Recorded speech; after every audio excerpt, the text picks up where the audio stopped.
Hello, my name is Sarah Willoughby. I'm the author of the book He's Making Diamonds, A Teen's Thoughts on Faith Through Chronic Illness, and the host of the Diamonds Conference, which is an online conference for chronically ill Christians.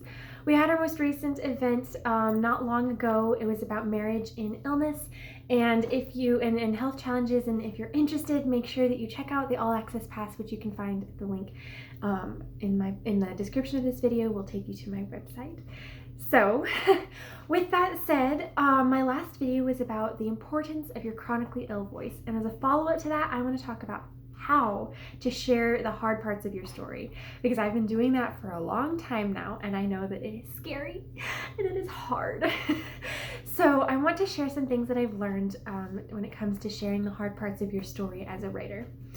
So first of all, guard your first draft. The first draft of anything, whether it's a blog post or an article or a book, short story, whatever it would be, is something that's very vulnerable. It's very, and it should be something that you can write without worrying about what anyone's going to think, without worrying about making it perfect. First drafts are not supposed to be perfect. That's just not how it works.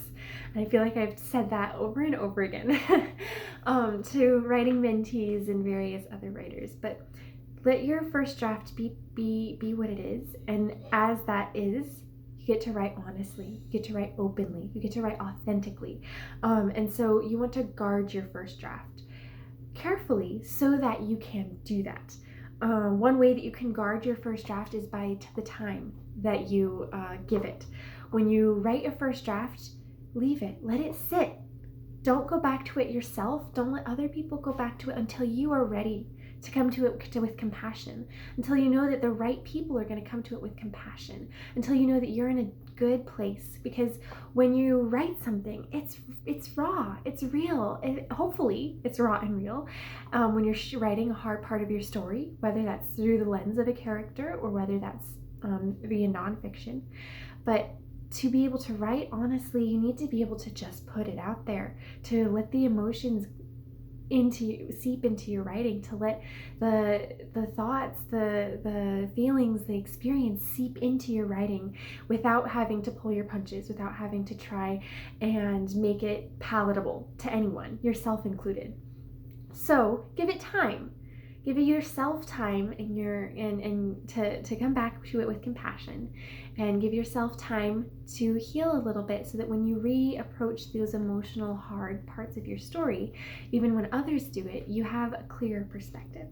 That can really help, because too often we go back to our first drafts too fast. We're like, oh, this is horrible, or that's just sad, and it's hard.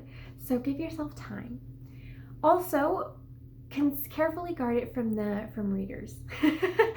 Choose who reads your writing, especially your writing about hard parts of your story, carefully.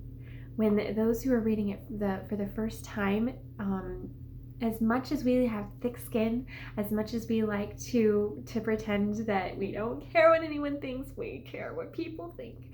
At least I do. I know that maybe there's some mates here that don't. I don't know, but we care.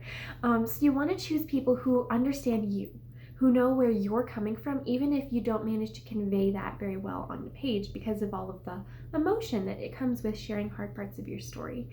You also want to choose people who will speak hard truth, gently. Those two things combine. I know it doesn't seem like it, but those two things walk hand in hand.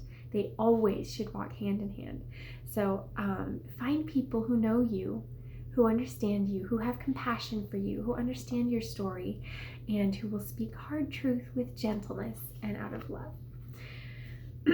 Another thing is to write in a private place. I will tend to cry when I'm writing most vulnerably. I will sit there and I can't see the screen anymore, and the typos are abundant. But when you share hard things, hard parts of your story, there might be tears involved. And even if there's not, you want to be able to just let your guard down so that it can come out. So you want to be able to not hold on to all of it all the time, because most of us don't like people to see us in those raw, vulnerable moments. People, if they're in the same room when you're writing those, they might not be reading over your shoulder, but you still are aware of them, because you are opening up this intimate, vulnerable part of you. So write in a private place or in a place where you feel safe and comfortable enough to revisit those hard parts of your story. Collect my thoughts here. So another thing, write honestly, brutally honestly. We hinted on this earlier, but write authentically. Write real stuff, even if it isn't pretty, because the hard parts of our stories are often not pretty. They don't have bows tied up.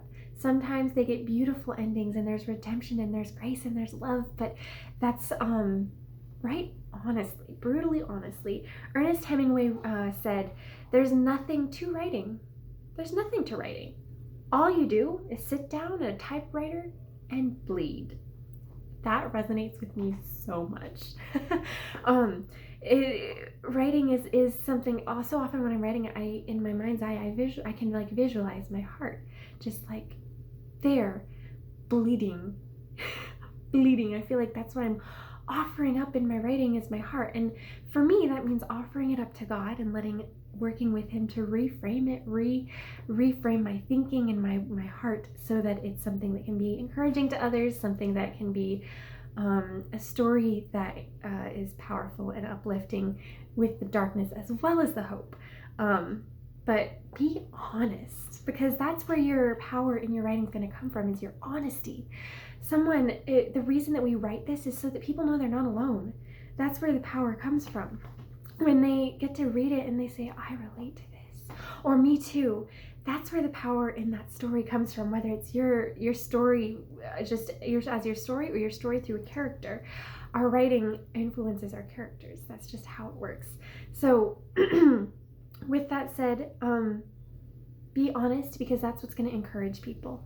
Pulling your punches, guarding, saying, "Oh, I'm not going to share this part," or I want to like make it seem a little more put together. That's not how life is. And when someone reads it, they don't want to, sometimes they want to be swept up in a fairy tale, but a lot of times they read to escape their current reality and connect with their current reality through a character, through your story, whatever that would be.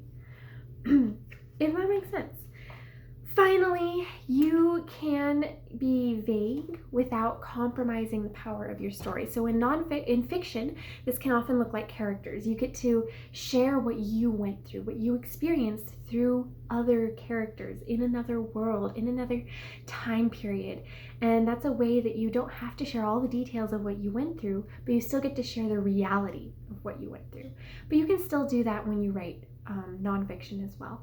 You can share the emotion, you can share the details of the flowers that you saw while you were sitting there being broken up with or whatever, without saying, "Oh, it was this person, it was this time, this is all of the details that led up to it," if you're not ready to share that, if it's not appropriate to share that, if you're not comfortable sharing that. So you get to still share the real, honest, hard parts without necessarily sharing all the details. Hopefully that helps. And if you want, I would recommend reading my book. I share my hard parts of my story, hopefully with hope and encouragement and honesty, because I've read so many things that are all sunshine and daisies or all doom and gloom, and that's not reality, and that's not helpful. So check out my book, subscribe, like, comment down below how your story has affected your writing, if it has been something that you have been able to share through your writing, or if that's something that terrifies you, or if you have any questions for me. See you soon.